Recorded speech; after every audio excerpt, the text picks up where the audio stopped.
안녕하세요. 법 읽어주는 공정쌤입니다. 이번 시간은 제31회 공인중개사 시험 대비 공정쌤의 부동산 공법 예상 문제와 해설 두 번째 시간으로서 도시정비법과 주택법 편입니다. 문항수는 실제 시험과 같은 도시정비법 6문제, 도시개발법 7문제입니다. 그럼 시작해 보겠습니다. 먼저 19번입니다. 도시 및 주거환경정비 법령상 도시 주거환경 기본계획의 수립에 관한 설명으로 옳은 것은 거의 매회 출제되고 있는 도시주거환경 기본계획 수립에 관한 내용이고요. 옳은 지문을 찾는 내용이 되겠습니다. 자, 답은 2번이었고요. 1번부터 살펴보겠습니다. 기본계획의 수립권자는 기본계획의 생활권별 주거지의 정비, 보존, 관리 방향이 포함되어 있으면 세입자에 대한 주거안정 대책을 생략할 수 있다. 기본계획 수립권자가 기본계획에 생활권의 설정, 그리고 생활권별 기반시설 설치계획 및 주택수급계획, 그리고 생활권별 주거지의 정비보존 관리 방향이 포함되어 있으면 기본계획에 담겨야 할 내용 중에서 정비예정구역의 개략적인 범위와 단계별 정비사업 추진계획을 생략할 수 있죠. 자, 보기 지문에 이 세입자에 대한 주거안정 대책은 생략할 수 있는 내용이 아닙니다. 틀렸고요. 2번 대도시의 시장이 아닌 시장. 말이 어렵죠? 일반 시장은 기본계획을 수립하려면 도지사의 승인을 받아야 한다. 기본적으로 이 대도시의 시장이 아닌 시장을 제외한 기본계획의 수립권자는 기본계획을 수립할 때 관계 행정기관의 장과 협의한 후에 지방도시계획 심의를 통해서 본인이 직접 결정을 하게 되는데요. 대도시의 시장이 아닌 시장 같은 경우는 기본계획을 수립하거나 변경할 때 도지사의 승인을 받도록 되어 있습니다. 이때 도지사가 관계 행정기관의 장과 협의를 하고 지방도시계획위원회 심의를 거쳐서 승인을 해주는 내용이 되겠죠. 2번은 맞는 내용이 되겠고요. 광역시장은 기본계획에 대하여 3년마다 타당성 여부를 검토하여 그 결과를 기본계획에 반영해야 한다. 자, 도시주거환경 기본계획은 자꾸 우리 앞에서 살펴본 국토기획법과 마찬가지로 5년마다 타당성 여부를 검토하도록 되어 있습니다. 그래서 틀렸고요. 4번 시장은 정비사업의 시행을 위하여 필요한 재원조달에 관한 사항을 변경하는 경우 기본계획 변경을 위한 지방의회 의견 청취 절차를 거쳐야 한다. 자, 이미 수립된 기본계획이 변경을 할 때 지방의회 의견 청취를 하지 않아도 되는 경미한 사항에 대한 내용이 되겠습니다.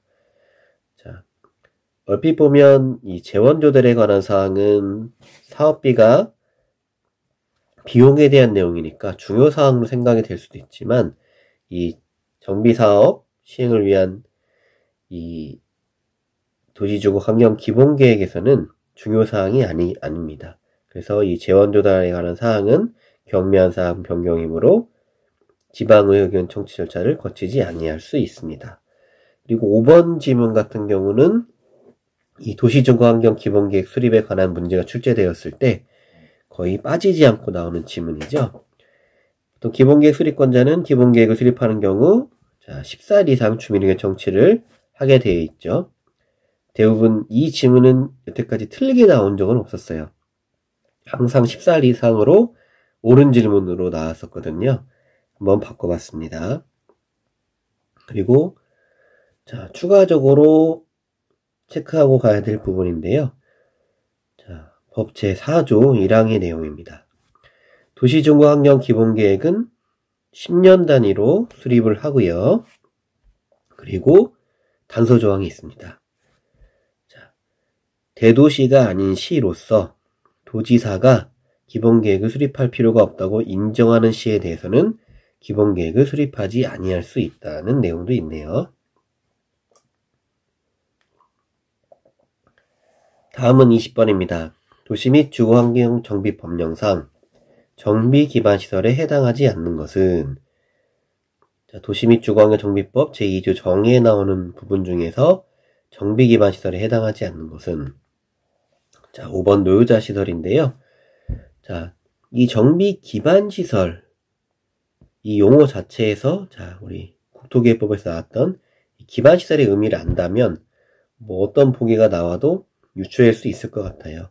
자, 공동구나 녹지, 뭐 난방시설, 대피시설, 이 도시를 형성하는 데 있어서 기본이 되는 그런 시설들이기 때문에 이 기반시설에 포함이 되는 부분이고요. 자, 구체적으로 알아보면 정비 기반시설은, 자, 방금 말씀드린 대로 이 국토계획법에서 정하고 있는 기반시설과 비슷합니다. 그리고 이 공동이용시설, 자, 도시정비법에서 용어의 정의가 나올 때 한 번씩 나왔던 이 공동이용시설은 놀이터, 마을회관, 공동작업장, 그리고 공동으로 사용하는 이러한 시설들, 그리고 특이하게 노유자 시설도 포함되어 있다는 점 기억하시면 좋을 것 같습니다. 다음 21번입니다. 도시 및 주거환경 정비 법령상 정비구역 및 정비계획의 설명으로 틀린 것은, 자, 정비구역과 정비계획에 관한 사항이고요. 자, 답은 4번이었습니다. 자, 1번 천재지변의 사유로 정비사업을 시행하려는 경우에는 원래는 정비구역을 지정을 할 때 기본계획을 수립하고 정비구역을 지정하게 되어 있으나 긴급한 상황일 때는 수립하지 않고 바로 정비구역을 지정할 수 있다는 내용이 되겠고요. 2번 정비구역에 지정고시가 있는 경우에는 지구단위 계획구역으로 고시된 것으로 본다. 맞는 내용이죠. 3번 정비구역의 지정권자는 정비사업의 효율적인 추진을 위하여 서로 인접한 정비구역을 하나의 정비구역으로 통합하여 지정할 수 있습니다. 그리고 반대로 하나의 정비구역을 둘 이상의 정비구역으로 분할할 수도 있죠. 그리고 서로, 자, 연접하지 않아도, 자, 떨어져 있어도 하나의 정비구역으로 그때는 통합이 아닌 결합하여 지정할 수도 있죠. 자, 4번 정비구역이 해제되더라도 조합 설립 인가의 효력은 남아있다. 자, 정비구역이 해제가 되면 조합 설립의 인가의 효력이 남아있지가 않죠. 자, 취소된 것으로 봅니다. 설립 인가는 취소된 것으로 보죠. 4번 틀렸고요. 5번 토지 등 소유자의 100분의 30 이상이 정비구역의 해제를 요청하는 경우 정비구역의 지정권자는 정비구역을 해제할 수 있다. 정비구역이 해제되는 요건입니다. 자, 다시 한번 이 정비구역의 지정을 살펴볼게요. 자, 이 정비구역의 지정권자는 정비계획을 결정하여서 정비구역을 지정을 하고요. 자, 이 천재지변이 있는 경우에는 기본계획을 수립하거나 변경하지 않고 정비구역을 지정할 수 있다. 그리고 지정권자는 정비구역의 진입로 설치를 위하여 필요한 경우 진입로 지역과 그 인접지역을 포함하여 정비구역을 지정할 수 있고요. 그리고 지정권자가 직접 정비계획을 위반할 수도 있습니다. 그리고 이 정비계획 결정이 될 때는 도시계획위원회 심의가 필요하고 지정고시가 있는 경우는 지구단위 계획구역 및 지구단위 계획으로 고시된 것으로 봅니다. 자, 다음 22번 정비사업의 시행에 관한 설명으로 옳은 것은, 자, 1번 시장 군수는 순환 정비 방식으로 재개발 사업을 시행할 필요가 있는 경우 정비사업을 시행할 수 있다. 가 정답이 되겠고요. 바로 2번부터 살펴보도록 하겠습니다. 자, 지방자치단체는 시장 군수 등이 아닌 사업 시행자가 시행하는 정비사업에 드는 비용에 대한 융자를 알선할 수 없다. 자, 지방자치단체가 이런 시장과 군수 등이 아닌 사업 시행자, 일반 사업 시행자가 되겠죠. 이 사람들이 시행하는 정비사업에 드는 비용에 대해서는 융자를 알선할 수가 있죠. 자, 법령에서는 지방자치단체는 시장, 군수 등이 아닌 사업 시행자가 시행하는 정비사업에 드는 비용의 일부를 보조할 수도 있고요. 융자할 수도 있고 융자를 알선할 수도 있습니다. 3번 정의죠. 재건축 사업은 정비구역에서 인가받은 관리처분 계획에 따라 건축물을 건설하여 공급하는 방법이다. 자, 이 내용은 재개발 사업의 내용이 되겠죠. 재개발 사업은 정비구역에서 인가받은 관리처분 계획에 따라 건축물을 건설하여 공급하는 방법으로 한다가 되겠고, 그럼 재건축 사업은 무엇이냐? 비슷하죠? 정비구역에서 인가받은 관리처분 계획에 따라, 자, 건축 사업이다 보니까 이 주택으로 범위가 축소되고, 그리고 이 주택의 부대시설, 복리시설 및, 자, 문제에서 가끔 출제되는 오피스텔을 건설하여 공급하는 방법인데, 이때 오피스텔은 용도지역상 준주거 지역과 상업지역에서만 건설할 수 있고, 연면적 30% 이하의 제한 규정이 있습니다. 자, 4번 주거환경 개선 사업은 토지 등 소유자가 환지로 공급하는 방법으로 할 수 있다. 자, 옳은 답은 주거환경 개선 사업은 사업 시행자가 환지로 공급하는 방법으로 할 수 있습니다. 주거환경 개선 사업 같은 경우에 시행 방법이 총 4가지가 있는데, 그 4가지 방법 중에서 토지 등 소유자가 나오는 주체가 되는 건 딱 하나밖에 없습니다. 스스로 주택을 보존 정비하거나 개량하는 방법만 주거환경 개선 사업 중에서 토지 등 소유자가 하는 시행 방법이고요. 나머지는 토지 등 소유자가 아닌 사업 시행자가 시행하는 방법이 되겠습니다. 5번, 이거 옳은 답을 바라볼게요. 조합원이 100인 이하인 정비 사업은 조합총회에서 정관으로 정하는 바에 따라 건설업자를 시공자로 선정하여야 한다. 정비 사업을 시행을 할 때 이 건설업자 시공자 선정 계약 과정에서 조합의 경우에는 이 조합원이 100인 이하인 같은 경우에는 조합총회에서 결정하여야 한다는 내용이 되겠고요.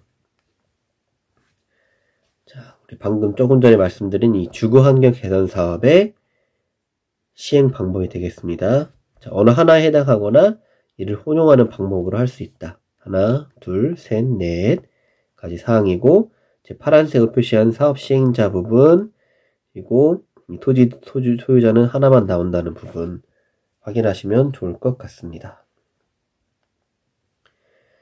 23번 정비사업 조합에 관한 설명으로 틀린 것은 조합에 대한 내용이 되겠는데요.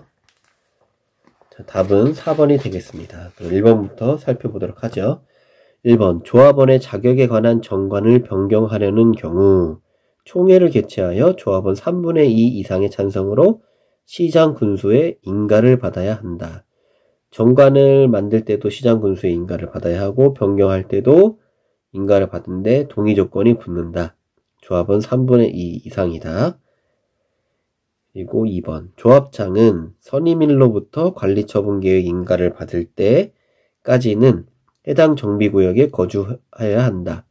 자, 조합장에 대한 이 자격 조건이죠. 자, 해당 정비구역에서 거주하고 있어야 한다. 3번 조합에서 퇴임된 임원이 퇴임 전에 관여한 행위는 그 효력을 잃지 않습니다. 자, 그리고 4번 15인의 토지 등 소유자가 재개발 사업을 시행하려는 경우 조합을 설립하여야 한다. 자, 시장 군수 등 또는 토지주택공사 등이 아닌 자가 정비사업을 시행할 때는 토지 등 소유자로 구성된 조합을 설립을 해야 되죠. 그런데 이때 토지 등 소유자가 20인 미만인 경우에 재개발 사업을 시행하려는 경우에는 조합을 설립하지 않아도 됩니다. 그래서 4번이 틀린 내용이 되겠고, 5번 조합이 인가받은 정비사업비를 변경하고자 하는 경우 시장 군수 등에게 신고하고 변경할 수 있다. 이 부분은 바로 살펴보죠. 자, 먼저 이 아래쪽에 있는 이 정관의 기재사항부터 보겠습니다. 자, 1항을 보면 조합의 정관에는 다음 각호의 사항이 포함되어야 한다. 1호부터 16호까지 내용이 있는데 제가 중간에 생략들을 많이 해놨어요. 왜 생략을 해놨냐면 지금 이 1호, 1호와 5호, 10호는 경미한 사항으로 변경할 수 있는 내용, 즉 문제에 나왔던 자 인가를 받을 때 인가를 받을 때 인가 받지 않고 이 신고만으로도 가능한 사항들, 조합의 명칭, 사무소 소재지 변경, 조합의 임원수, 업무 범위, 총회 소집 절차, 시기, 의결 방법은 경미한 사항이다는 내용을 체크하기 위해서 구분하였고요. 2호, 3호, 4호, 8호, 16호는 기본적으로 이 조합이 정관을 변경할 때는 총회를 개최해야 되고 조합원 과반수의 찬성, 시장군수의 인가를 받는 게 기본이고, 조금 전 말씀드렸던 노란색 부분은 총회를 개최하지 않고 신고하고 변경할 수 있는 거죠. 사망에도 불구하고 경미한 사항 변경할 때는 신고를 하면 되는 부분인데, 기본적으로는 조합원 과반수 찬성과 인가가 필요한데, 이 파란색 부분은 조합원 과반수 찬성보다 더 높은 조합원 3분의 2 이상의 찬성이 필요한 사항이 되겠습니다. 조합원의 자격, 조합원의 제명 탈퇴 및 교체, 정비구역의 위치 및 면적, 조합의 비용 부담 및 조합의 회계, 시공자 설계자의 선정 및 계약서에 포함될 내용은 조합원 3분의 2 이상의 동의가 필요하다. 그리고 조합의 임원에 대해서 알아보겠습니다. 조합은 다음 각호 어느 하나의 요건을 갖춘 조합장 1명과 이사, 감사를 임원으로 두고요. 이 경우 조합장은 문제 보기에 나왔던 선임일부터 관리처분계획 인가를 받을 때까지 해당 정비구역에서 거주하거나 영업을 하고 있어야 되고요.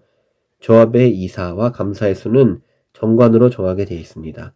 기본적으로 3명 이상, 그리고 소유자 100인 초과 시에는 5명 이상, 그리고 조합 임원의 임기는 3년 이하의 범위 정관으로 정하고 연임도 가능하다는 내용이 있습니다. 24번 도시 및 주거환경 정비 법령상 공사 완료에 따른 조치 등에 관한 설명으로 옳은 것은?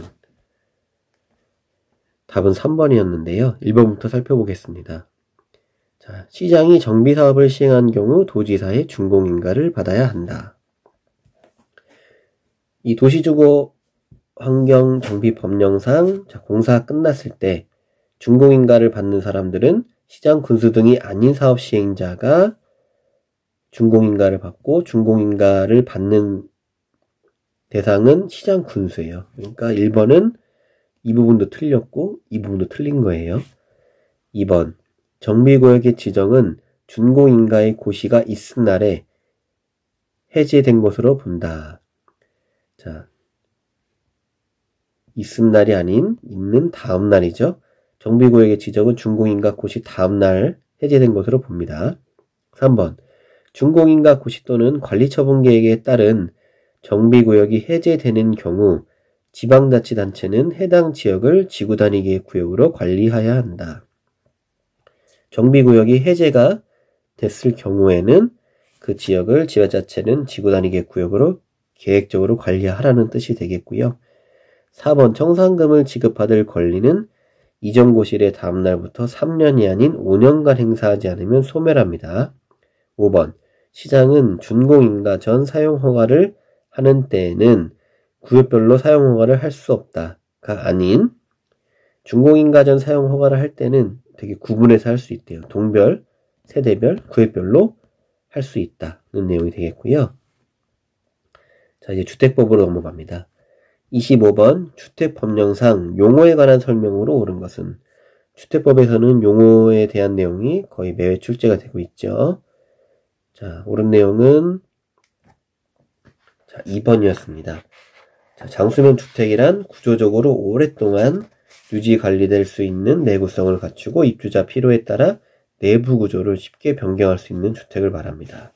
1번부터 왜 틀렸는지 살펴보면 1번 다가구 주택의 소유자가 그 주택을 리모델링하기 위하여 설립한 조합을 리모델링 주택조합이라고 한다. 먼저 이 리모델링 주택조합의 정의는 공동주택의 소유자가 그 주택을 리모델링하기 위해 설립한 조합이고요. 주택법에서 공동주택은 아파트, 연립, 다세대 주택이 되겠습니다. 근데 문제 보기에서는 다가구 주택의 소유자라고 되어 있어요. 다가구 주택은 주택법상에서는 단독주택이죠. 단독주택의 소유자가 주택을 리모델링하기 위해 설립한 조합을 리모델링 주택조합이라고 한다라고 되어 있기 때문에 틀린 내용이 되겠고요.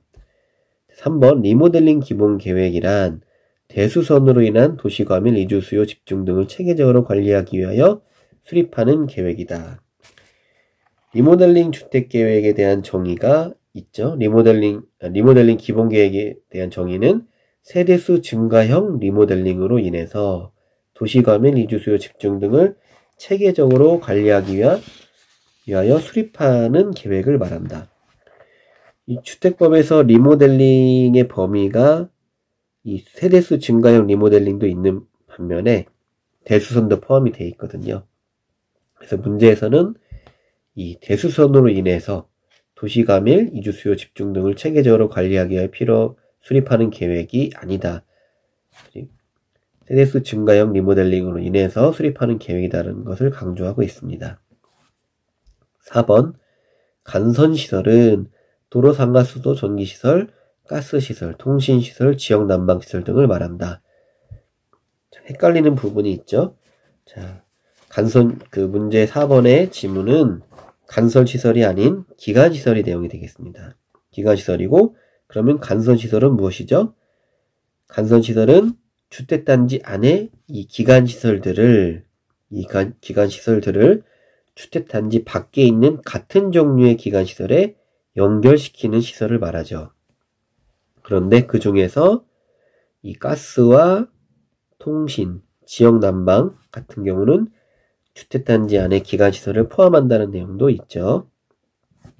5번 공구란 하나의 주택단지에서 둘 이상으로 구분되는 일단의 구역으로서 착공신고 및 사용검사를 별도로 수행하지 않는다.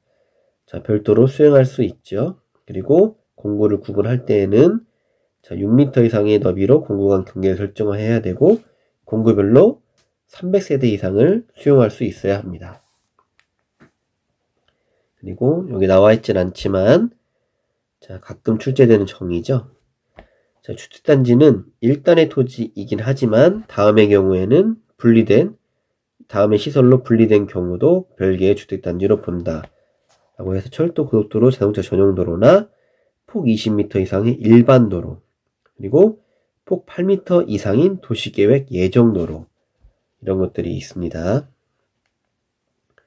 다음 26번 주택법령상 주택의 공급에 관한 설명으로 옳은 것은, 자, 답은 2번이 되겠습니다. 1번부터 살펴보면 한국토지주택공사가 복리시설의 입주자를 모집하려는 경우 시장, 군수, 구청장에게 신고하여야 한다. 바로 살펴보죠. 공공주택사업자를 제외한 사업주체가 입주자를 모집하려는 경우에 신고를 하도록 돼 있죠. 공공주택사업자를 제외한, 한국토지주택공사는 주택법령에서 공공주택사업자이므로 1번은 틀린 내용이 되겠고요. 2번은 5번까지 살펴본 다음에 보겠습니다. 3번 사업주체는 분양대행 업무를 하려는 분양대행자에 대한 교육을 주택의 입주자 모집 공고일 전까지 실시하여야 한다. 아마 이 질문은 좀 낯선 분들이 많으실 것 같은데요.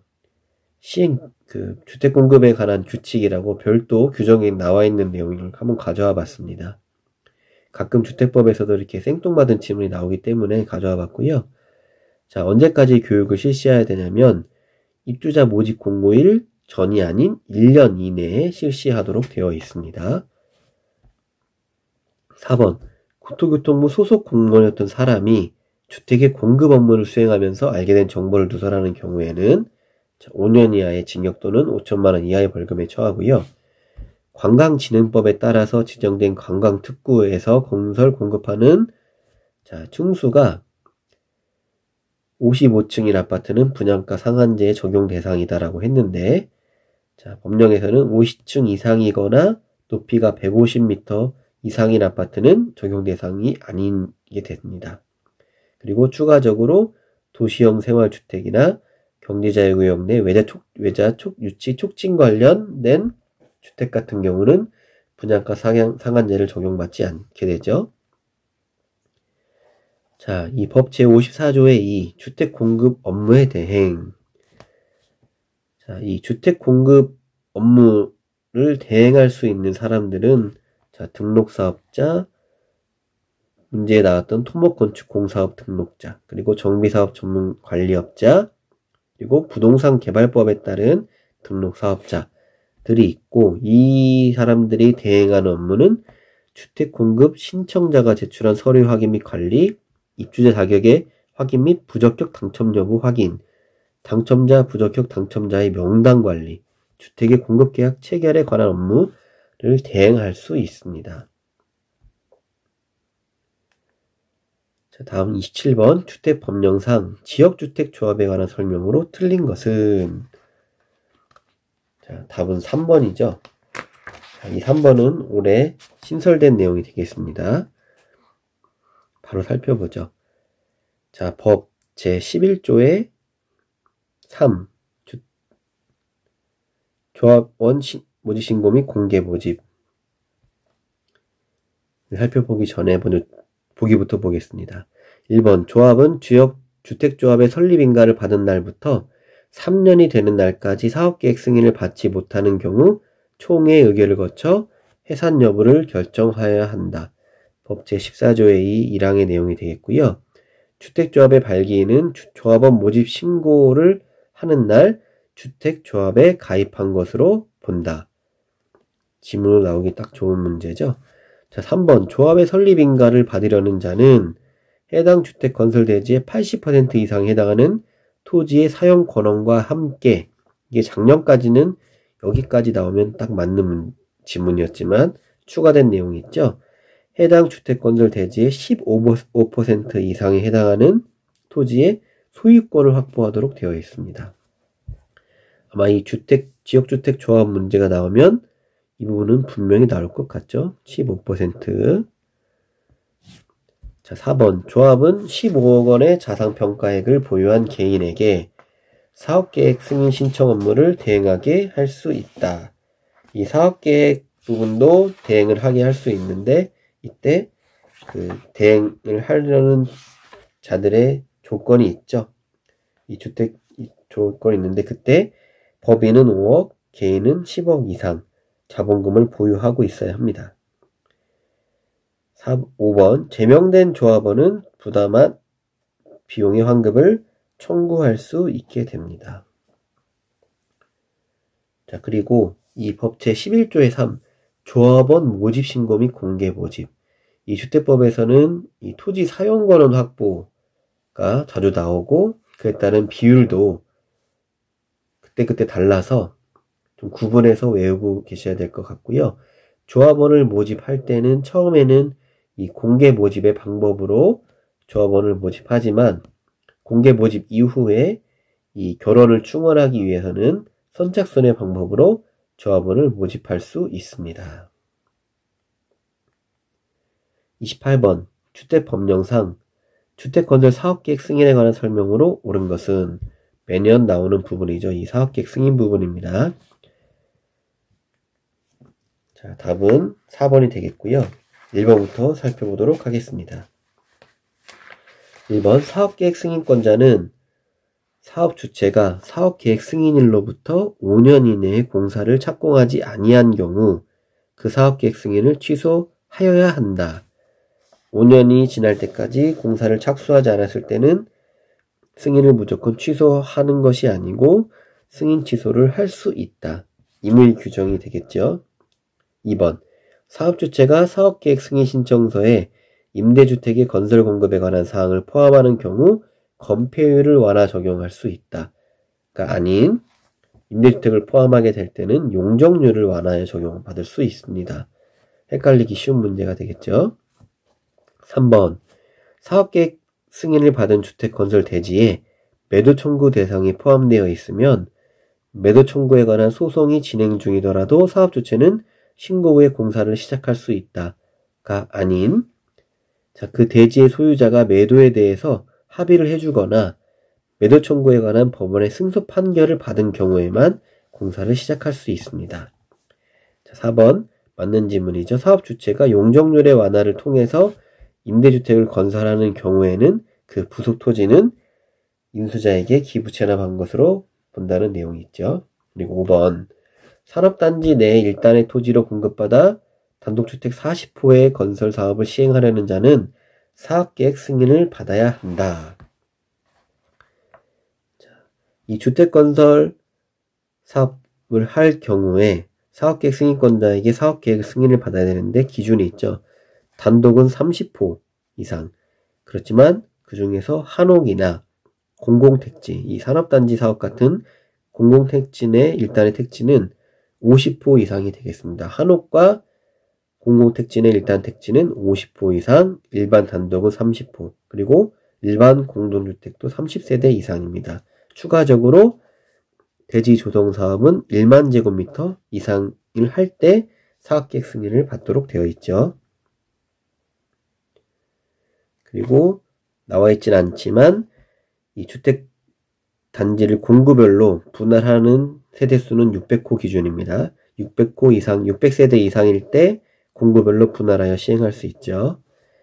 자, 그리고 이 사업계획의 이행 및 취소에 관한 내용 중에서 이 사업계획 승인권자가 사업계획 승인을 취소할 수 있는 경우들에 대해서 살펴보면 문제 지문에 나왔던 이 공사를 시작하지 아니할 때, 5년, 그리고 사업 주체가 경매, 공매 등으로 대지 소유권을 상실한 경우나 공사의 완료가 불가능한 경우, 부도나 파산으로 완료가 불가능한 경우에 승인을 취소할 수 있고, 이때 2호와 3호의 사유, 이 두 가지 사유로 사업계획을 승인 취소하고자 하는 경우에는 사업 주체로부터 사업 정상화 계획을 제출받아서 심사하고 취소 여부를 결정하게 되어 있습니다. 29번 주택법령상 투기가열지구 및 조정대상 지역에 관한 설명으로 틀린 것은? 자, 답은 2번이 틀렸는데요.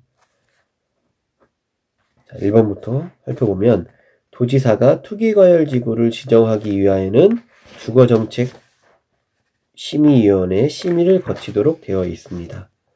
자, 주거정책심의위원회가 여기서 한번 나오죠. 그리고 3번 국토교통부 장관은 조정대상을 지정하려는 경우 미리 관계 시도지사의 의견을 듣도록 되어 있고요. 그리고 구청장은 조정대상 지정 후에 주택가격 안정 등의 사유로 조정대상 지역의 유지 필요성이 없다고 판단되는 경우 장관에게 그 지정 해제를 요청할 수 있고, 그리고 이때 조정대상 지역 해제를 요청받은 장관은 요청일로부터 40일 이내에 해제 여부를 결정하게 되어 있습니다. 그리고 이 투기과열지구 지정 유지 재검토 기간은 2년이 아닌 1년이 되겠죠. 자, 오른쪽 이 조정대상 지역의 지정 및 해제를 보면 투기과열지구도 마찬가지인데요. 이 시도지사 또는 시장군수구청장이 장관에게 해제를 요청할 수 있고, 그리고 이 시행규칙 25조의 4 내용도 이 투기과열지구와 1항은 같은 내용입니다. 주거정책의 심의를 거쳐야 되고 40일 이내에 결정하도록 되어 있는데, 이 2항은 조정대상 지역에만 있는 내용이에요. 살펴보면 조정대상 지역을 유지하는 것으로 결정을 했대요. 결정했을 때에는 이 결정을 통보받은 날로부터 6개월 이내에는 같은 사유로 지정 해제를 다시 요청할 수가 없습니다. 투기과열지구에는 없는 내용이 되겠어요. 그래서 만약에 비교를 할 때에는 나올 수 있는 지문이 되겠습니다. 30번 주택법령상 공동주택의 리모델링에 관한 설명으로 틀린 것은? 공동주택 리모델링에 관한 사항으로 틀린 것은? 자, 답은 5번이 되겠습니다. 1번부터 살펴보죠. 대도시의 시장이 리모델링 기본계획을 수립하는 경우, 리모델링 기본계획을 수립할 때는 중앙도시계획위원회 심의를 받아야 하고, 동을 리모델링 하고자 하는 경우에는 그 동의 구분 소유자 및 의결권의 각 3분의 2 이상의 결의를 증명하는 서류를 첨부하여 관할 시장 군수구청장의 인가를 받도록 되어 있고요. 3번 세대수가 증가되는 리모델링 하는 경우에는 기존 주택의 권리변동 계획을 수립하여서 사업계획 승인 또는 행위 허가를 받아야 하고, 4번 수직 증축형 리모델링 하려는 자가 건축법에 따른 건축위원회의 심의를 요청하는 경우에는 전문기관의 안정성 검토를 의뢰하도록 되어 있습니다. 자, 5번 내용은 리모델링 결의를 한 리모델링의 주택조합이 매도 청구를 하는 경우에 주택건설 사업계획 승인을 받기 위해 주택건설 대지의 소유권을 확보하여야 한다 라고 되어 있는데요. 이 부분도 올해 개정이 된 내용이 되겠습니다. 이 대지의 소유권 확보에 관한 사항인데 이 부분이 올해 신설이 됐기 때문에 이 부분은 출제 가능성이 있어서 제가 한번 가져와 봤거든요.